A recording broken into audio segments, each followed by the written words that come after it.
Em nome do Pai, do Filho e do Espírito Santo, podemos nos assentar. Hoje celebramos a festa de São Luís, rei da França, confessor. São Luís nasceu em 1215 e subiu ao trono muito novo ainda, com 12 anos de idade. Recebeu educação esmeradíssima de sua mãe, a rainha Branca de Castela, que lhe repetia com frequência que devia preferir morrer a cometer um pecado mortal.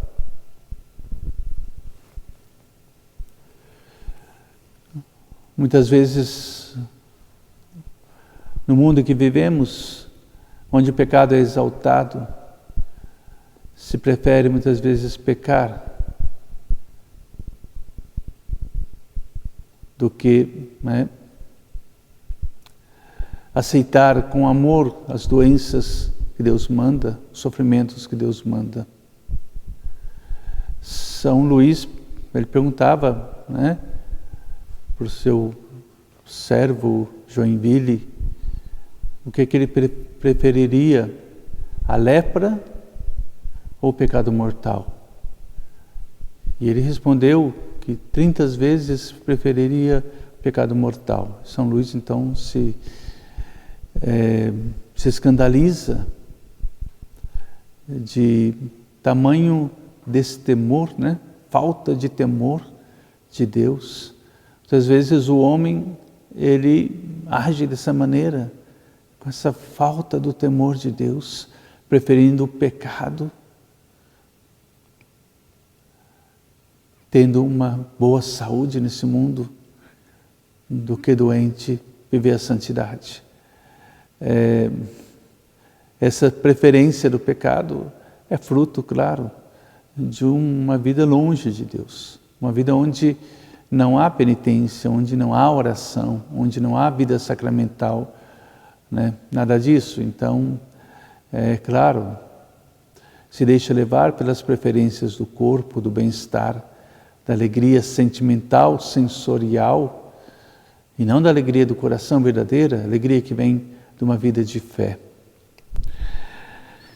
Gostava de se chamar Luís de Poissy, do nome do lugar onde recebera o batismo, para indicar com isto que tinha em maior apreço o título de cristão, que todos os outros de glória terrena.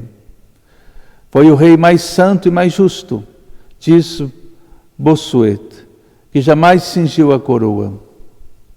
Era assíduo nos ofícios divinos, que mandava celebrar solenemente no seu palácio e ouvia todos os dias 2 missas. Levantava-se à meia-noite para matinas e começava as tarefas do dia pelo ofício de prima. Introduziu na sua capela o costume de genuflectir as palavras do credo, et homo factus est.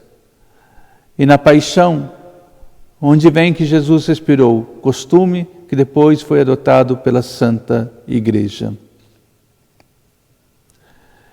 Era um homem, São Luís, de uma piedade extraordinária,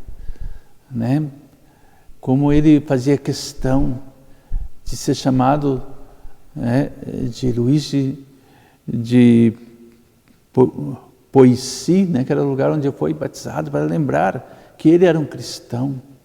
Antigamente se tinha o costume de dar nomes cristãos aos filhos, que se foi perdendo ao longo do tempo, o nome dos santos.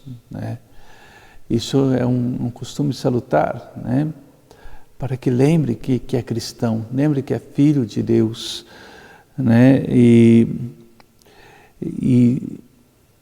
E toda a penitência que São Luís ele fazia, até introduzir esse costume de se ajoelhar na oração do creio, quando se fala da encarnação do Verbo, e na paixão, quando Jesus expira. Então, São Luís era esse homem que passava a sua vida imerso também na vida cristã, na presença de Deus. Ouvindo dizer que os nobres o censuravam por assistir a tantas missas e sermões, respondeu que se despendesse dobrado tempo no jogo dos dados e a caçar pelas florestas, nada haveria que repreender. Sim, né? Nós somos repreendidos muitas vezes porque rezamos, porque estamos na igreja, porque vamos à missa, porque rezamos o terço. Não se repreende uma pessoa porque passa horas e horas diante de uma televisão, ouvindo músicas, né, ilícitas, ou fazendo coisas que não se devem, né? Essas coisas não são repreendidas. Se repreende sempre aquele que quer ser um cristão verdadeiro. A sua piedade não o impedia, no entanto, de dar aos negócios do Estado a maior parte do tempo. Havendo adoecido gravemente, fez voto de empreender uma nova cruzada para conquistar Jerusalém. Vitorioso, a princípio caiu nas mãos dos sarracenos. Restituído à liberdade, demorou-se ainda 4 anos no Oriente para socorrer os cristãos. Depois de regressar à França, fundou numerosos mosteiros e mandou construir a Santa Capela, relicário insigne da Santa Coroa de Espinhos e da parte importante da Vera Cruz que Balduíno II de Constantinopla lhe oferecera. Muito austero consigo, de grande caridade com os outros, costumava dizer que mais vale que um rei se arruíne por dar esmolas por amor de Deus que em fastos e vãs glórias. Muitas vezes de Joinville ia no verão, depois da missa, para o bosque de Vincennes, sentava-se debaixo de um carvalho e mandava-nos sentar à volta. E todos os que tinham negócios a tratar vinham falar-lhe ali. Trazia sempre consigo a cruz para indicar que ainda não cumprira o voto de reconquistar Jerusalém. Organizou, pois, uma segunda cruzada, mas a peste dizimou-lhe o exército e não o poupou a ele. De braços cruzados e deitado na cinza, entregou a alma a Deus a 25 de agosto de 1270, a hora em que o Senhor expirou na cruz. Na véspera da morte, ouviram-no repetir: iremos a Jerusalém. Era com efeito na Jerusalém celeste que conquistou com a sua paciência no meio das adversidades, que ia agora reinar para sempre com o Rei dos Reis. Tem um salmo que diz: que alegria quando me disseram, vamos à casa do Senhor. Os meus pés já se detêm, Jerusalém, em tuas portas.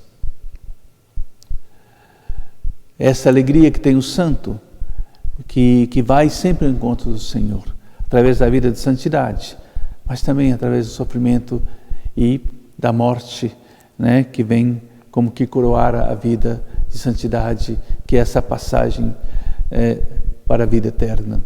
São Luís, esse grande santo que hoje nos inspira, caríssimos irmãos, a buscarmos também a santidade, a preferir o pecado, antes morrer do que pecar, né?